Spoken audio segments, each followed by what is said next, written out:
The Crow franchise is something I don't think many people know about. Apart from the first film, which gained cult status and near infamy by the tragic death of Brandon Lee, the rest are relatively unheard of. But with 3 sequels, none of them ever really gained what the original had. That was the opening for my first ever review of this film. And I like to think I've changed and improved in every way since then. And as it's the only video of mine I truly hate, let's try again. Welcome back to the Crow franchise, with The Crow, City of Angels. Look at me and tell me what you see. I look at you and tell you what I feel. Look at me and tell me what you see. I look at you and tell you what I feel.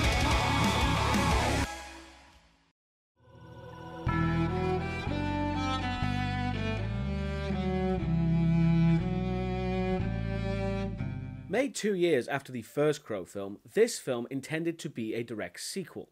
However, in order to avoid comparisons with the original and Brandon Lee's death, a few alternative ideas were made. Firstly, the idea of Sarah coming back as the new Crow, which sounds interesting. The other alternative idea of setting it in 19th century England is much less compelling. But after a lot of umming and ahhing, a movie was made. The Cityscape of Los Angeles is where we begin, but instead of a realistic depiction, this version of Los Angeles seems to be twinned with the 10th Circle of Hell and Mad Max. It does look like the filmmaker was trying to emulate the dark gothic aesthetic of the original, while missing the point completely. We then get some narration from an unknown woman who talks about restless souls setting wrong things right with the help of a crow, as the bird we've been following lands above our narrator and main character Sarah, who seems to perpetually live life in a perfume commercial, as she has a nightmare about a man and young boy being murdered. And yes, as we see the ring she wears, the mask hanging on the wall, and the white cat she has, it's clear this Sarah is supposed to be the same Sarah from the first film. But she neither looks, acts, or sounds like her, so this film is employing the Resident Evil method of characterization. Yes, people have argued that she was a child in the first film and people change over the years. But in order to create a consistent character between movies, you have to create continuity, something to cling to make that connection. You can't just throw props in there, otherwise it just comes off as lazy writing. Oh, and this version of Los Angeles is also in perpetual darkness, so you'll never see daylight in this film. Maybe Richard O'Brien and his strangers will show up soon. Sarah, mainly as a way of emphasizing her selflessness, is out looking to help people, specifically this girl who is implied to be a drug addict, offering to give her some food. Maybe you want to get some hot coffee. Is giving a child coffee a good idea? But really, she's already snorting God knows what, so I guess it's the lesser of the two evils here. We then move to the lair of our big bad guy, Judah Earl, and his lackeys, who will be crowbait during the film.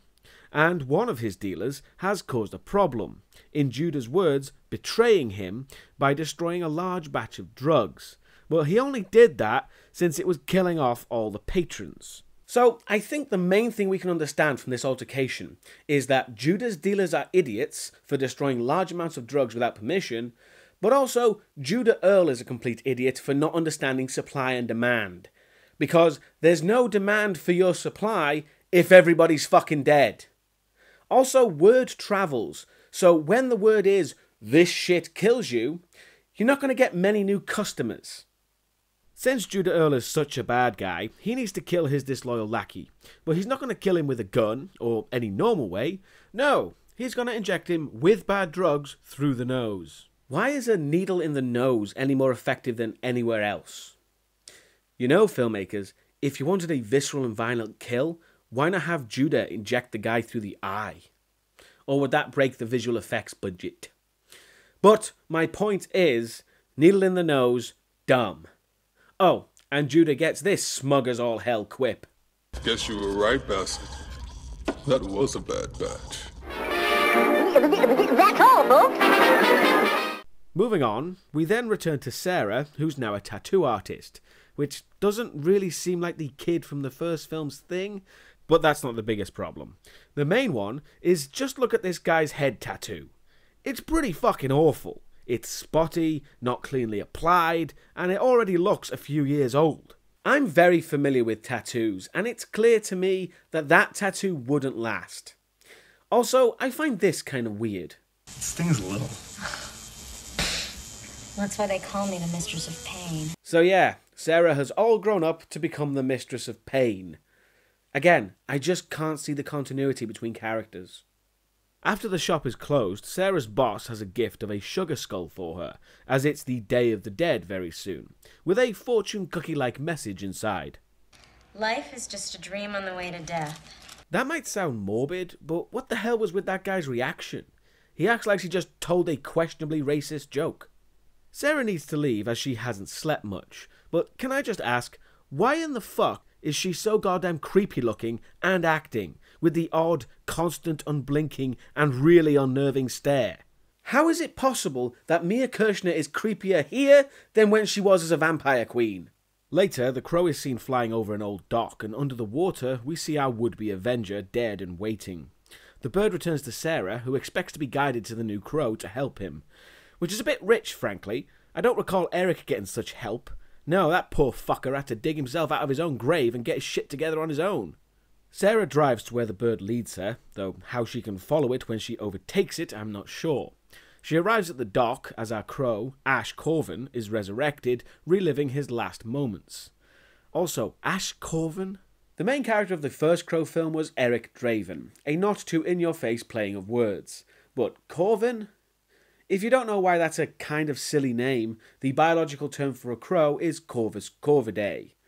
Also, Ash's originally planned name was Michael Corvin. But I think the declining quality of the Crow franchise really doesn't need to join forces with the ever-increasingly declining quality of the Underworld franchise. However, Ash's resurrection becomes quite Christ-like, literally being able to walk on water.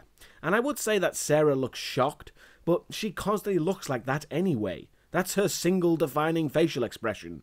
But despite doing a JC, he still requires assistance to climb out the water, so it must be temporary biblical powers. We then shift back to Judah and his bizarre witchy advisor, like he's the fucking sheriff of Nottingham, who tells him that a former victim will soon return to exact revenge on him. Yet Judah remains apathetic about the whole thing. Next up is a rather pointless scene of one of Judah's goons, Curve, played to a ridiculous degree by Iggy Pop, asking another one of the goons, Spider Monkey, about what his chest tattoo looks like. Also Carly is there, played by the late Thuy Trang. And like most actresses and actors who die before their time, they don't get the best film to go out on, as this was Thuy Trang's last film before she tragically died in a car crash.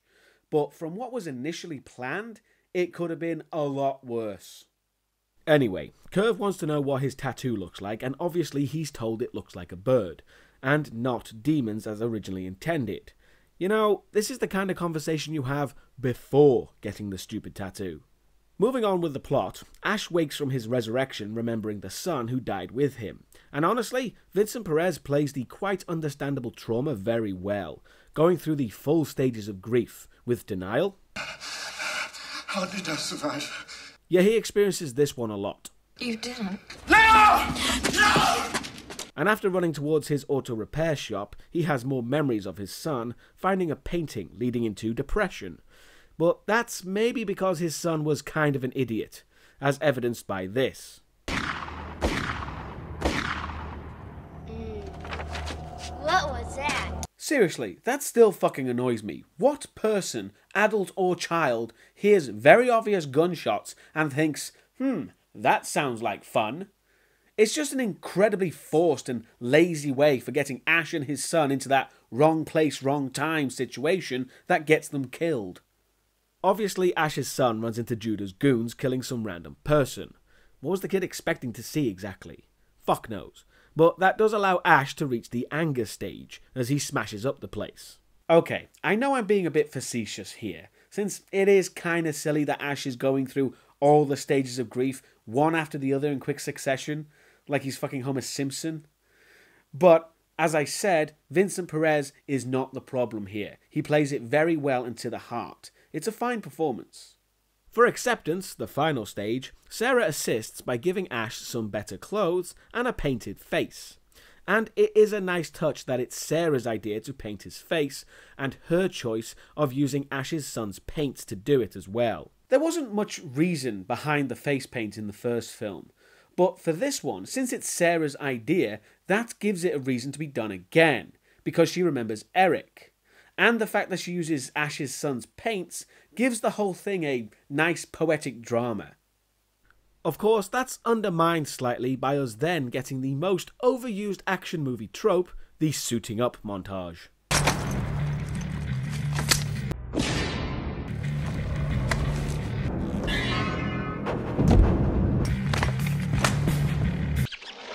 Got something for you.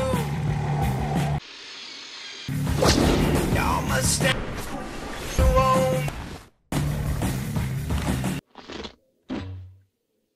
Got something for you. Groovy. So Ash is quickly off to find his first target, and I really hope he doesn't get his coat caught in the back wheel of his bike. That would really mess up his badass moment. And the first person on Ash's kill list is Spider Monkey, who's currently bagging drugs while completely off his tits around very dangerous and flammable chemicals. His death is essentially a case of when, not if. However, that's when Ash breaks through a skylight to give him one hell of a shock, and Vincent Perez acts masterfully here, as he plays this scene in a very interesting way. He's far more psychotic in how he acts, grinning the entire time, really playing up the jester-like appearance the face paint gives him, as he screams and taunts Spider Monkey while running around. All your nightmares rolled into one! Ah! It's really fun to watch.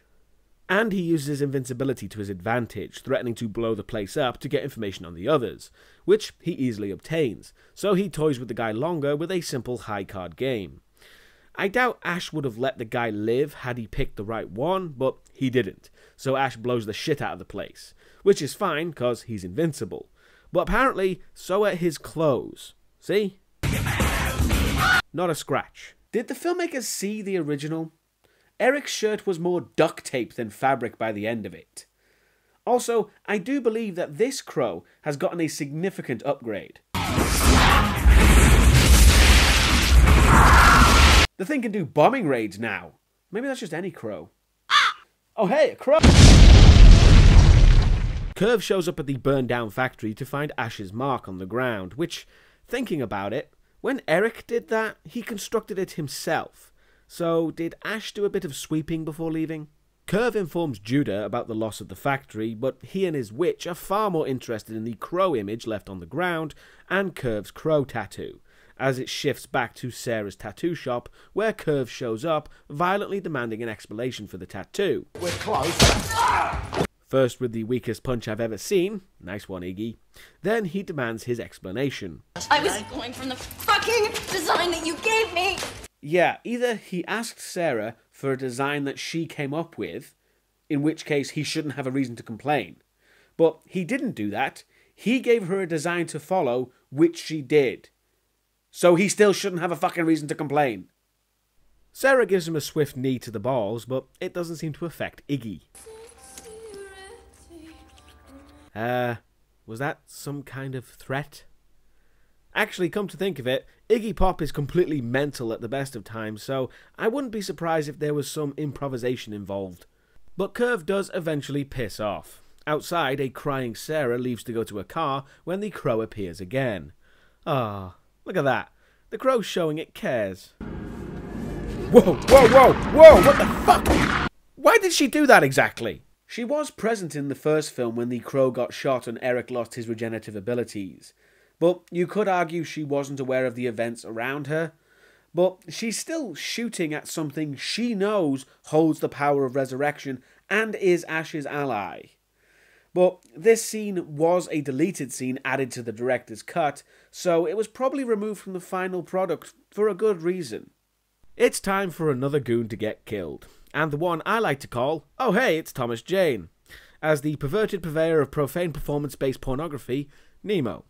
He relaxes by visiting sex shows, so we can have the delightful picture of Thomas Jane furiously masturbating for over a minute. Although, it is pretty funny to see him freak the fuck out when he runs out of time.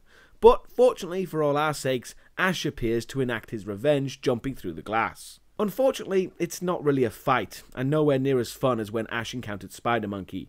It's just a quick and dirty scene of Ash gouging Nemo's eyes out before killing him, which we see when the others show up to find the now dead Nemo, and Curve gets a phone call from Ash just to freak him out a bit, mentioning that a group of crows is called a murder.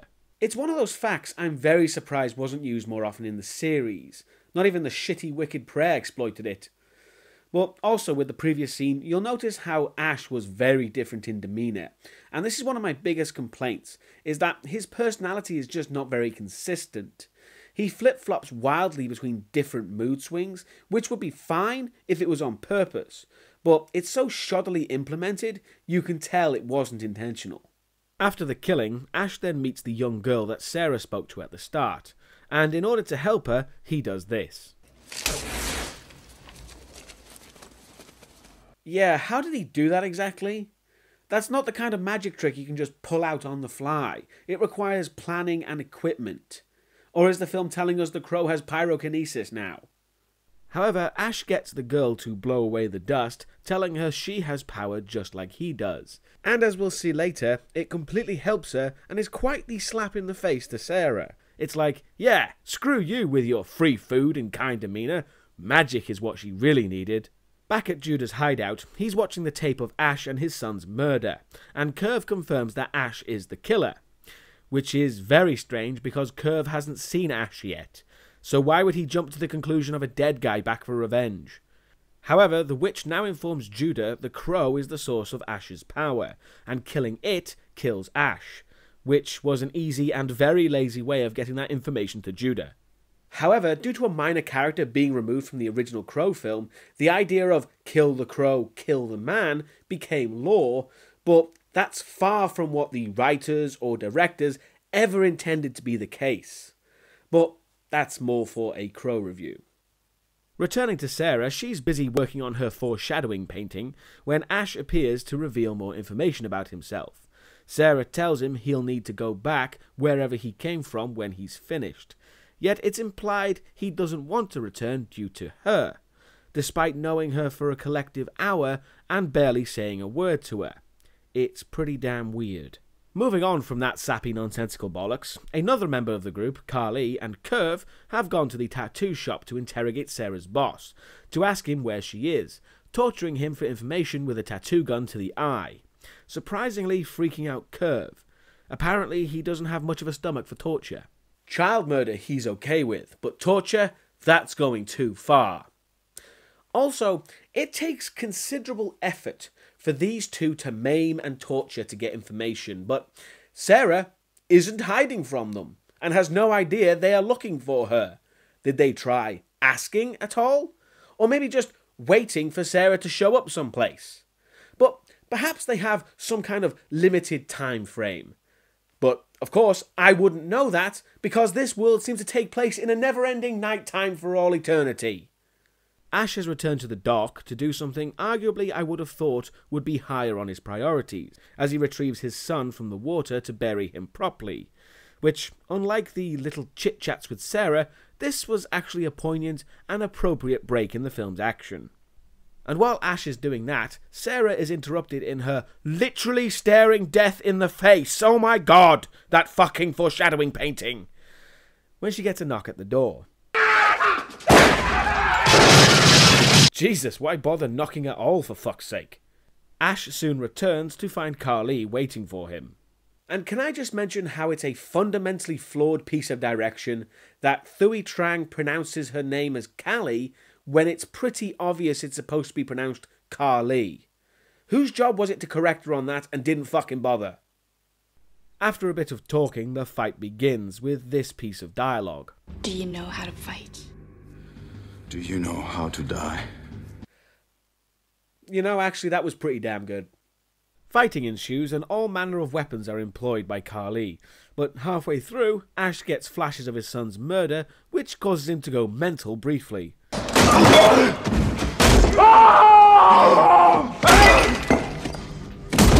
I just love how much Carly appropriately freaks out seeing this guy headbutt through a worktop. Eventually, Ash manages to hurt Carly enough for her to stop fighting and just chucks her out of the window, impacting a car below before dying in a pool of her own blood.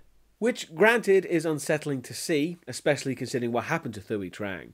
But it could have been a lot worse, as in the original scripted version of the fight, the impact with the car breaks her back, cripples her, and she begs for Ash to kill her.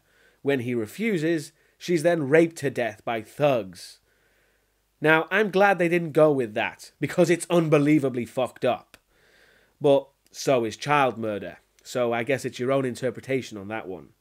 Moving on to what seems to be the only club to cater to the shower curtain fetishists out there, Curve is the last man standing, and it's clear by him sticking his face in a pile of drugs he's aware of that fact too, as right on cue, Ash appears behind him. But surely Ash won't go mental in a crowded club. Hey! Oh.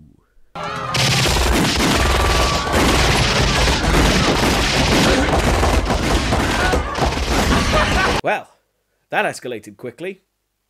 Also, I'm all for Ash using his invincibility to his advantage, but just standing there and getting shot doesn't really count. Just because he can do it doesn't mean he should. Continuing on, Curve and Ash begin a little bike chase. Who is that exactly? Guys, I think a crew member might be in shot, ever so slightly. Seriously, who let that stay in the film and thought we wouldn't notice? Moving on. After a good long bike chase through the dilapidated post-apocalyptic landscape of 1990 Los Angeles, eventually Curve is cornered in a storm drain by Ash. After pointlessly shouting how he's not afraid of Ash, he starts driving straight at him. How he thinks he can do a better job than a large amount of bullets, I've no idea. But Ash just shoots the gas tank of the bike, causing it to explode in that very movie-like fashion. And rather disappointingly, that's the entire fight. A single shotgun blast is what takes him out. I assume this was the film trying to emulate how T-Bird in the first film was taken out, but that had a decent car chase, plenty of interesting dialogue between Eric and T-Bird, and ended with a spectacular explosion. This just ended with Iggy Pop's crotch on fire. Very dull in comparison. But to finish him off, Ash puts a coin in Curve's mouth to, as he says, pay the ferryman, even though the coin really should go on his eyes. Whatever. Curve is then sent down the river, where I assume he chokes on that coin, otherwise he could easily recover from that. However, much like the first film, Sarah has been captured again, which I have to concede is at least one consistent thing with her character. Judah shows up to tell Sarah she's the bait to capturing the crow, while lacerating her head with his ridiculously sharp fingernails. Give that man an emery board. Also, I'm sure the crow is more than willing to visit Sarah, because after firing wildly at it the last time, she and the crow are like that. But no, the crow flies there almost instantaneously to inform Ash of Sarah's capture, who has to navigate the huge street party taking place, and while he does that... Oh, come on! Either Judah is one lucky fuck, or there is one stupid bird. How goddamn precise did that cage need to be? The film even had to jump cut the cage being in place because it was so unbelievable.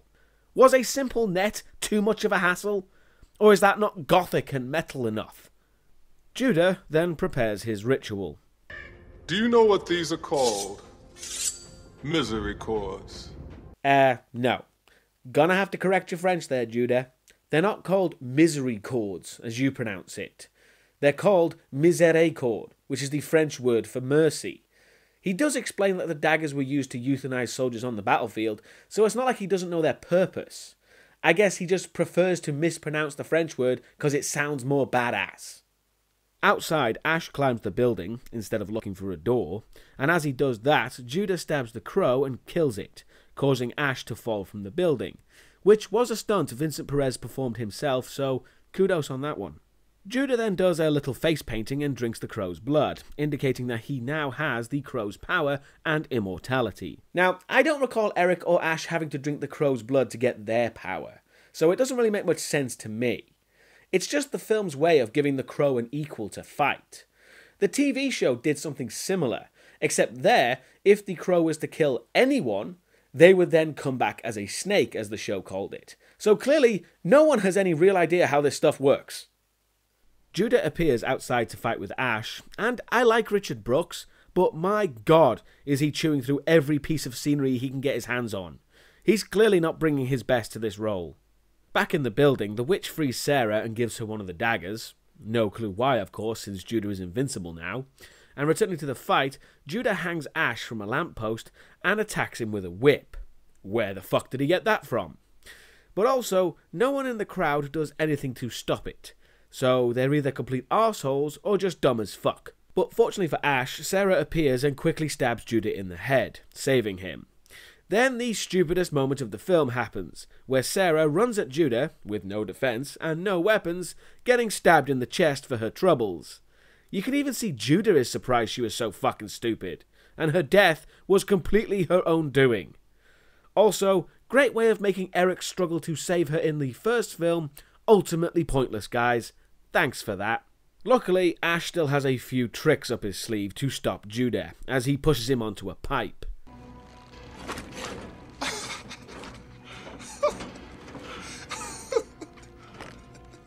Which he seems to enjoy.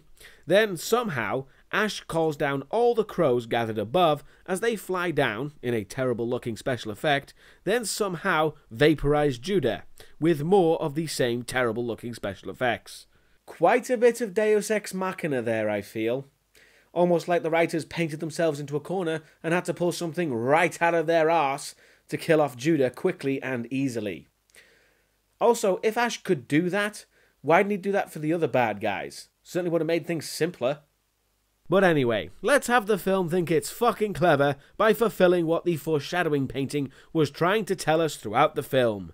Wow, filmmakers, you're so clever. Well done. That painting wasn't at all subtle as an H-bomb. Ash then places Sarah on a church altar, which is not strictly fair. They're gonna have to clean that shit up, you know. But before Ash leaves on his bike, the girl from before, who's now taking care of Sarah's cat, gives him a thank you. That was the director's cut ending, by the way. The original ending had Ash being immortal forever, wandering the earth, being unable to die. So, at least this ending is a bit more upbeat. So, for the second time on this channel, that was The Crow City of Angels. And after giving it another chance, it's both good in some places, but vastly worse in others. Firstly, the director's cut is the superior version. A lot of the scenes added to the film really don't need to be there, but it's the slight change in tone and additions here and there that means the film takes its time more with its plot. However, it still feels like a poor copy of the first film. Emulation without the understanding of why it worked in the first place. Vincent Perez acts his arse off for this role, but without a decent script, that can only go so far.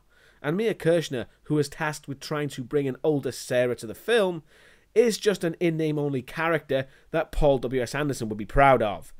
That, and also, most of the time, she's kinda creepy. And Richard Brooks truly doesn't give a fuck here either. Especially when he's allowed to go nuts in the final act. Just stick with the first film, cause this one ain't worth it. It feels good to finally get that video off my chest. But speaking of tying up loose ends, I've got a film series I've yet to complete. More on that next video. Thank you for watching, and I'll see you next time.